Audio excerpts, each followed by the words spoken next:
topic today is continuation of the application layer.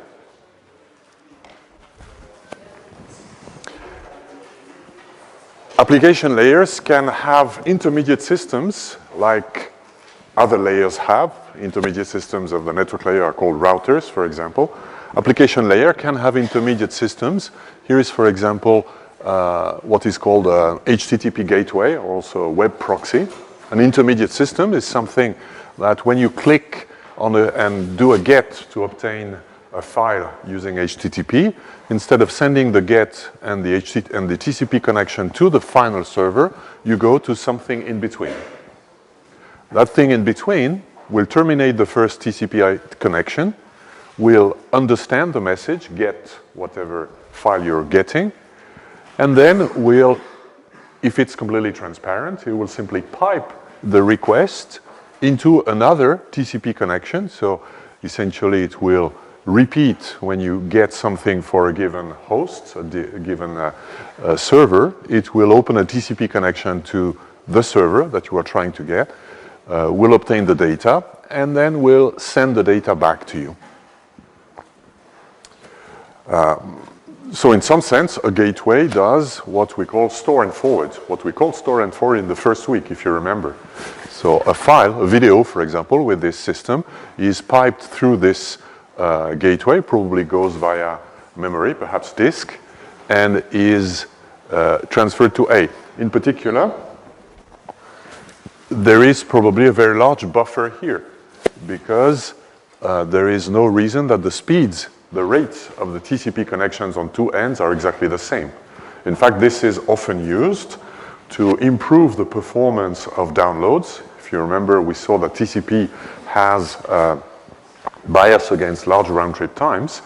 So if you have here a connection that is, for example, not so good because it uses wireless links, so there might be losses. When there are losses, TCP misinterprets the losses as congestion signals, so you will get a fairly low rate, plus you're competing with the rest of the world, plus if the round-trip time is very large, things will become miserable. So one way is to put a gateway very close to you, so you will still have the losses, but because your round-trip time is much faster, you will still get better performance. And hopefully this one is over a connection that doesn't have losses and is over high-performance links here. They are used to improve performance. They are used also sometimes for other purposes. One purpose that is sometimes claimed is to reduce traffic, because a lot of HTTP traffic is in fact can be cached.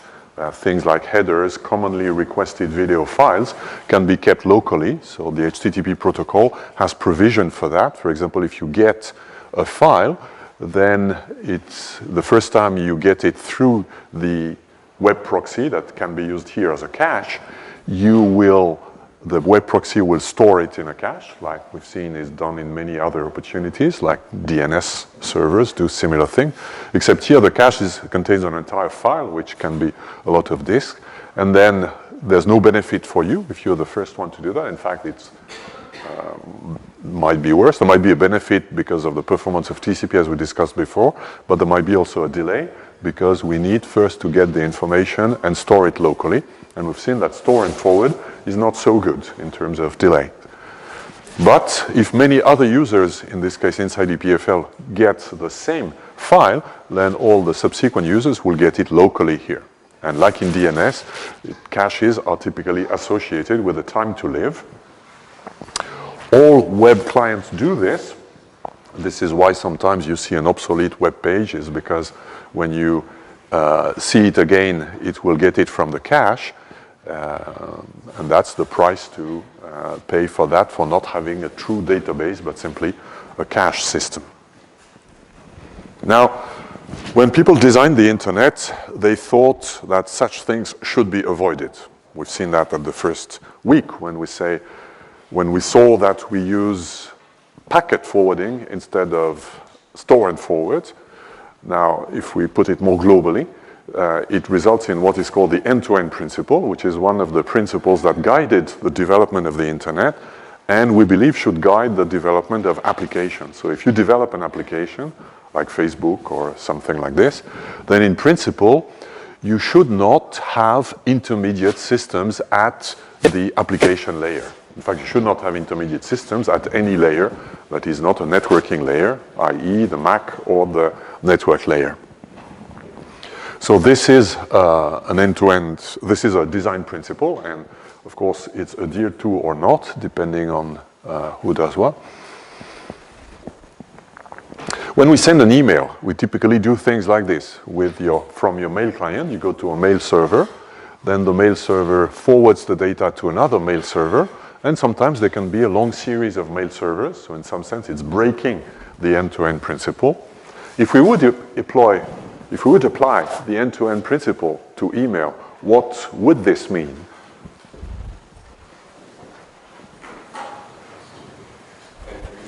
Yes?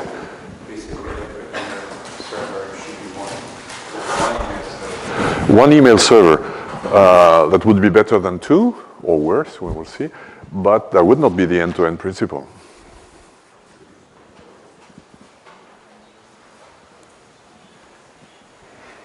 Well, the end-to-end principle says an application should communicate with another application directly. Anything in between should be packet forwarding. So that means if we used this for mail, then this guy should use SMTP or something like this directly to the final destination, which was done on Unix systems in the 80s, I would say, and for those email systems that were using TCP-IP, which were very few. Of course, if we do that, there's a lot of drawbacks. So if we use the end-to-end principle, we should transfer the email directly from PC to PC, but you can imagine lots of reasons for not wanting to do this. An obvious reason is your PC is not always up, so if it's a mobile device and not a PC, then most of the time you're not connected, so you're not able simply to do this. When A and B are both up, then it's not possible. So you need systems in the middle just because you're not permanently connected to the net.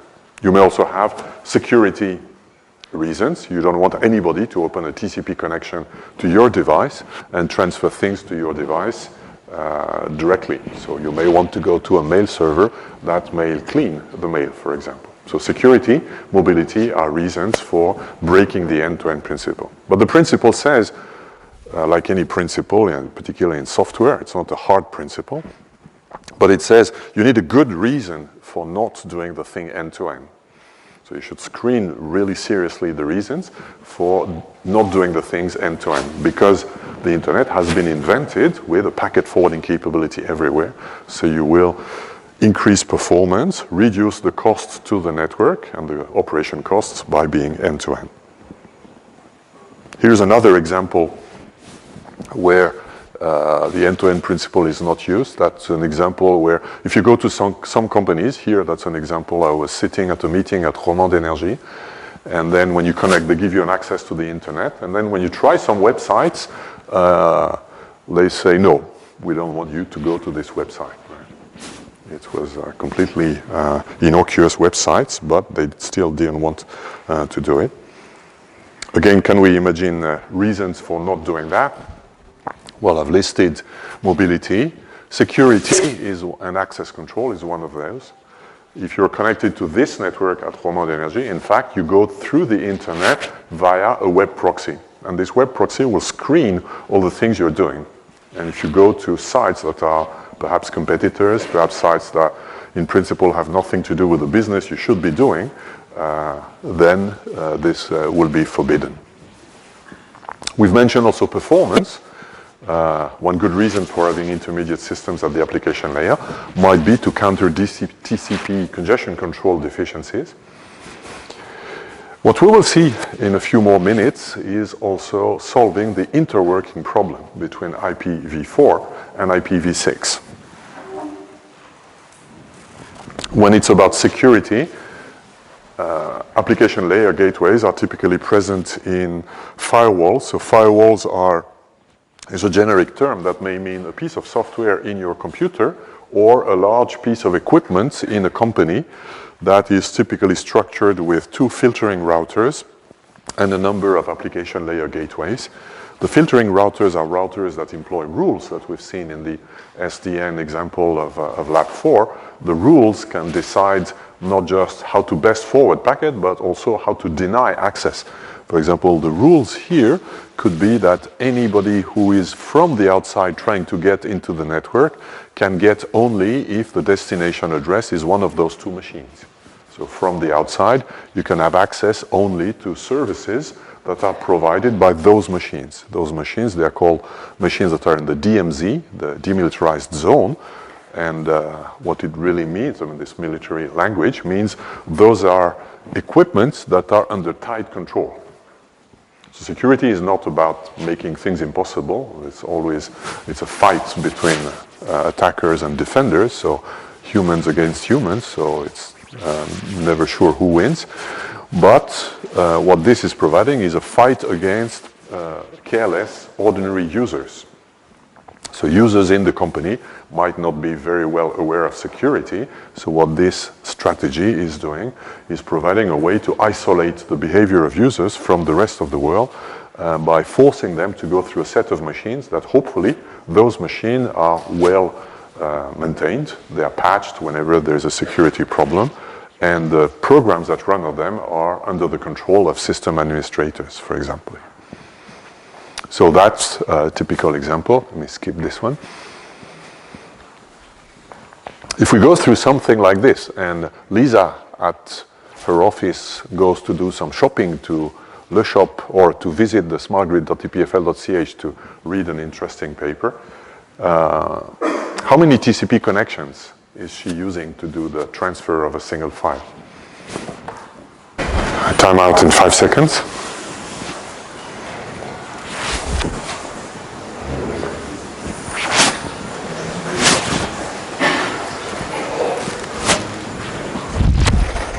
And the correct answer is 2, probably. The very correct answer is we don't really know because we don't know what the web application is doing here. Sometimes a web application opens many connections to transfer things. But if you're transferring just one object, there's no reason to have more than one connection between a client and a server, web client and web server. And here there will be one connection between the HTTP proxy and the final web server, and one TCP connection here between those two. And the web logic here must somehow glue the two. So there is a program that pipes all the input from one connection into the next after screening for security. In the programming lab, you have written applications that were IPv4 or IPv6 or both. So what we have discovered is that when I write an application program, I have somehow either directly or indirectly via routines that will choose for me, I have to say whether I use IPv4 or IPv6, right? And the application layer is in principle independent of the underlying network layer. TCP, we have seen, even is the same for IPv4 or IPv6. There's no TCP v6. There's just TCP that runs on IPv4 or on IPv6. So we could say the same for the application layer, and this is true from the protocol viewpoint. So the HTTP protocol, there is not an HTTP v6 for IPv6. It's the same as the old HTTP that was invented when only IPv4 was existing. However, it's not true for the code, and you have probably painfully perhaps discovered that in the lab, where when you write an application program, if you want it to work with IPv6, well, you have to write support for IPv6. Which means in particular, if you have an application program that was written for IPv4, you can say it's an old program, and it's true probably for high-end applications and operating system supports like iOS or Windows 10. But it's certainly not true for a lot of applications, particularly in the industrial world. They have not yet discovered IPv6, so they continue to write applications that work on IPv4 only. And if you talk to a printer or to the telephone in a lift, in an elevator, chances are those things don't work with IPv6. Right? So if you want to change if you want to have an application program use IPv6, you need somehow to change the code. You need a new version of IPv6, right? Yes. Now, of course, if you have a recent operating system, it will support IPv4 and IPv6. If, in addition, you are on a network that supports both IPv4 and IPv6, but we've seen that this is not an obvious assumption. We've seen that at EPFL, for example, we had to install a special network for you to be able to access IPv6. So even a high-tech environment like EPFL does not really support IPv6. And we give lip service to IPv6. We say, yeah, we do it, but in practice, we don't. In practice, no real work is done on IPv6. So if you are in a case where you have both, then, of course, your problem is solved. So we call that a dual stack host, a host that has both IPv4 and IPv6 in the operating system and also in the network access. Of course, it can reach all kinds of services, whether they run on IPv4 only, like InfoScience, or whether they run on both, like lca.epfl.ch. Right? Now, if I have an application that is dual stack and I connect to a service that's also dual stack, like in one of the labs, we've seen the LCA server that we set up for you works in principle when it works both on IPv4 and IPv6. If I am on a PC sitting here, I connect to this service, which will I use? IPv4 or IPv6, right? First, how will my operating system know whether the other end is using IPv4 or IPv6? Right? What do you think? Okay, now I stop. So it took a long time for the majority to come to answer C, which is the correct answer. If you remember how you did it in the programming lab, I mean, when you have to connect to another server, or if you're a client or a server responds to some other service, what is the first thing you do? I mean, if you want to go there, the first thing you do is DNS. You go to DNS to get there. What do you ask for DNS? Well, you will ask for an IPv4, an A record, or an IPv6, a quadruple A record. And so there's a very easy way to find out. If you don't get an IPv6 record for that name, it means it works only for IPv4, presumably if the DNS is correct. If the DNS is incorrect, you're in trouble anyhow. So the answer here is the application layer really relies on DNS to navigate between IPv4 and IPv6 here. So your application will typically ask, if it's an IPv4 on the application, it will ask for a type A record, and if it gets no answer, then it will give up. But if it's a dual host application, then it will try both, either sequentially or in one shot, and it will get both, or in that case, only one, only a quadruple A record. So it knows the only way I can talk to this guy is by using IPv6. So I will get this kind of address to connect to.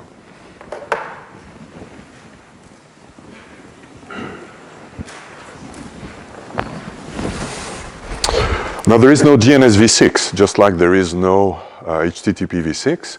So a DNS server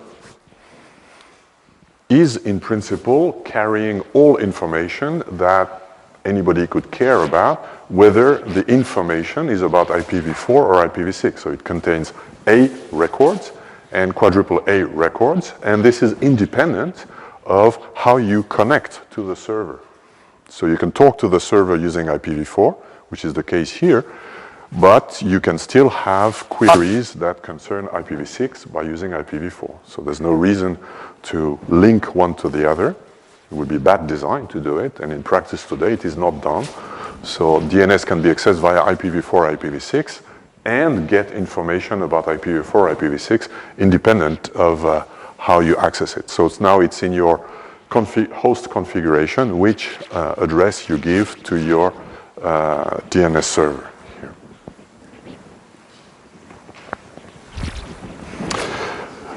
Now we have seen how someone can know whether to use IPv4 or IPv6. Now, the hard problem that remains between IPv4 and IPv6 is illustrated here. If you have somebody talking IPv4 and someone talking IPv6 and they talk to each other, then they don't hear each other. They can't talk. They exchange packets that are not compatible. So that's called the interworking problem. So that's really the bad size of IPv6, and that's why IPv6 is so slow to develop. It is because if ever you develop an IPv6 solution to something, you need either to solve the interworking problem or you maintain both an IPv4 and an IPv6 solution. But in both cases, it means some costs. I mean, many, in particular in the industrial environment, many people say, if I have to do it both for IPv4 and IPv6, let me first do IPv4 and see if it works. And when it works, I would think about doing it for IPv6. But that second phase never comes, so it's never done. So the first thing, as we know, they are incompatible.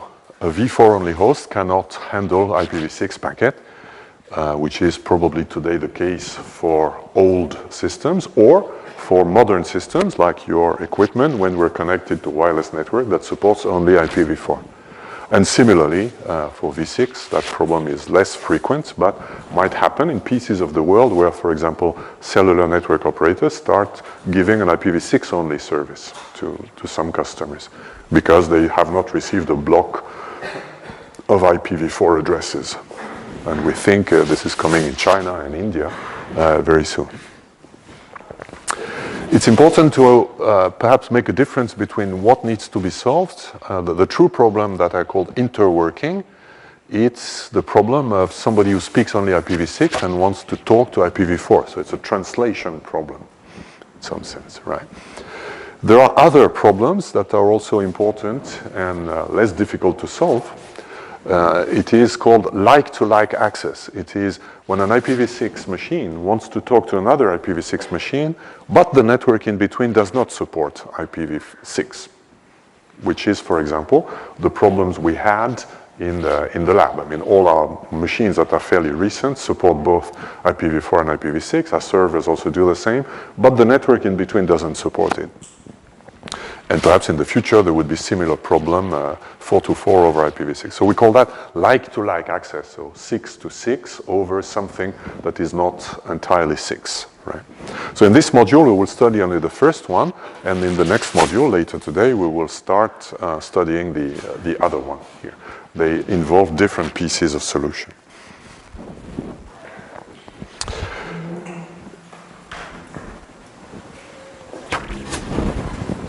Well, we have seen a solution on how to solve the problem. In fact, if we use an application layer gateway, which in principle we should not do, but they exist, and if application layer gateways have the good taste of being both IPv4 and IPv6, then they can solve the problem. For example, if Homer has only IPv6, wants to talk to a web server that runs only IPv4, if in Homer's environment there are web proxies that support both IPv4 and IPv6.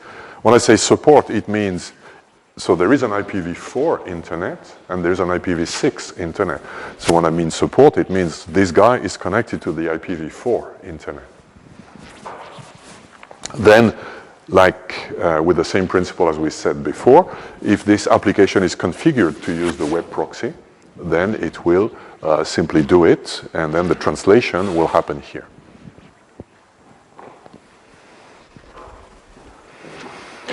Now, how does Homer know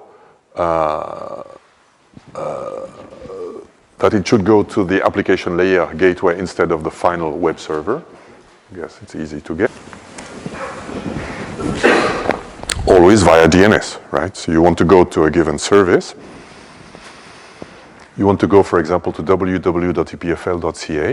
So the first thing you will do is go to DNS and ask for a record. What is the IP address of this? Now, if you ask for an IPv4 record, presumably because you have an IPv4 capable machine that is connected to the v4 Ethernet, you will get this address back. If you ask for a quadruple A record, you will get the IPv6 address of the gateway, of the proxy. At least this is how it's done at EPFL. So this is an example where the web proxy is not on the client side, but on the server side. So we deploy the server here, and then we post everywhere. We support IPv6, but the only thing we support, in fact, is an application layer gateway, and we've injected into the DNS the IPv6 address of our service as being the address of the gateway. So when Homer's PC connects to this, in fact, via DNS, because it's IPv6 only, it will consider only quadruple A record, will get an IPv6 address. Homer's PC will believe it's connecting this service, and in fact, it is connecting to a gateway that will understand the TCP request, will, as we said several times now, will pipe it, and vice versa in the reverse direction.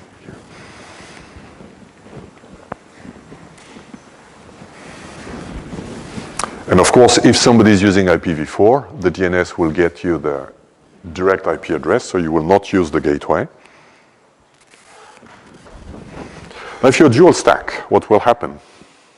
Time out in 5 seconds.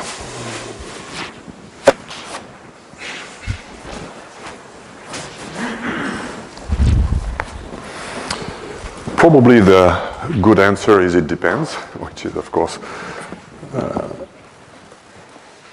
a bit disappointing.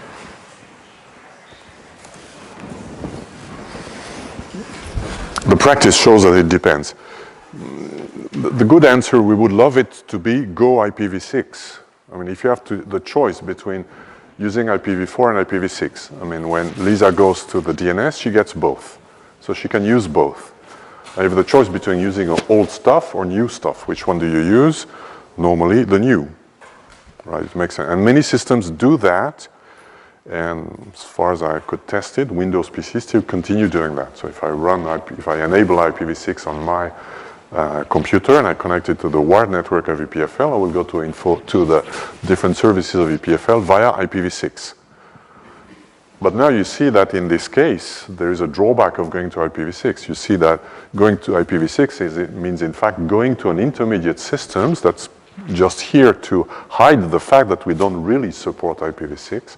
So you go via an intermediate step that will probably decrease the performance. And typically you do that, but you don't give here the performance you would like because it costs a lot. I mean, after all, you have a server here, and here you're installing a second server just for compatibility reasons. So usually what companies do, they give lip service to IPv6, so they can put an IPv6 logo on the system, it works.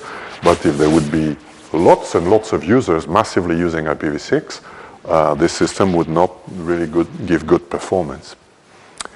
Because of that, some systems have realized it, and some systems are trying to do clever optimizations that are complex to implement, that are typically done at the application layer.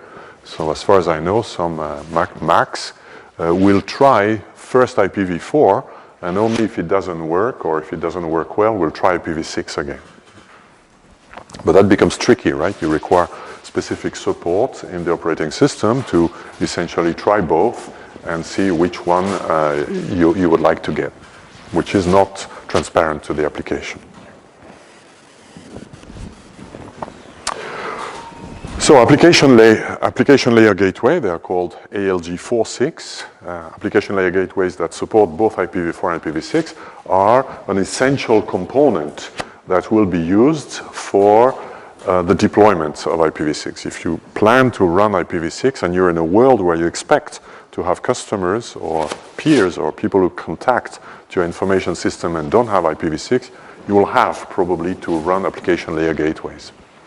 The good thing is they're completely transparent to end users, and there's no change in the server software. You can continue to run your IPv4 applications.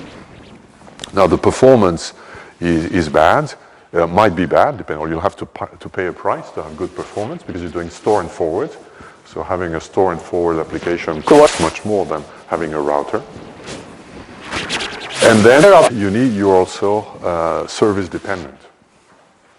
And some other things that don't work. For example, if you go to InfoScience via IPv6, it doesn't work. Can you guess why?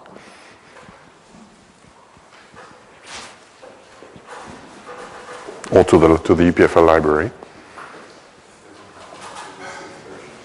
It doesn't have an IPv6 version, but why do they don't do the simple trick with an application layer gateway?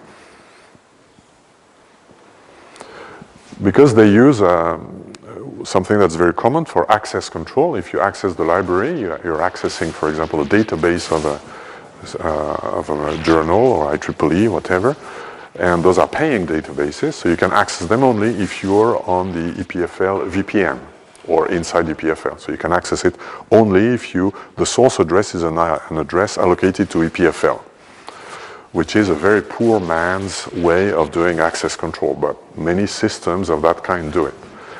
And so they were too lazy to test both the IPv6 and the IPv4 addresses. So the only thing they know is if it starts with 128.178 or 128.179, okay, we'll give you access, otherwise we don't. So it will take them some time to realize that IPv6 addresses also exist, but so far it's not done. That's an example where the IP addresses are visible to the application. It's a bad design if that happens. In principle, an application should not have to care about what IP addresses you're using when you're contacting the service. But there are applications, here's an example of them, that use somehow in their logic the information about what is your IP address. Of course, such applications are heavily dependent on IPv4 and IPv6, and an application layer gateway logic cannot solve the problem unless they would start doing tricky things like changing the IP addresses that are contained in the text of the application. But that may be very tricky to do if you use HTTPS, for example, which means encrypted HTTP connections, encrypted flows, and then you will be unable to do that. So here, that's the limit of this system. So let me... Voilà, that's the end of the module on the application layer, which is a very small module because, of course, most of the application layer is specific to every application. It's perhaps the most fascinating topic in the internet, but unfortunately, it's not the topic of this course. Or fortunately, because we can do simpler things.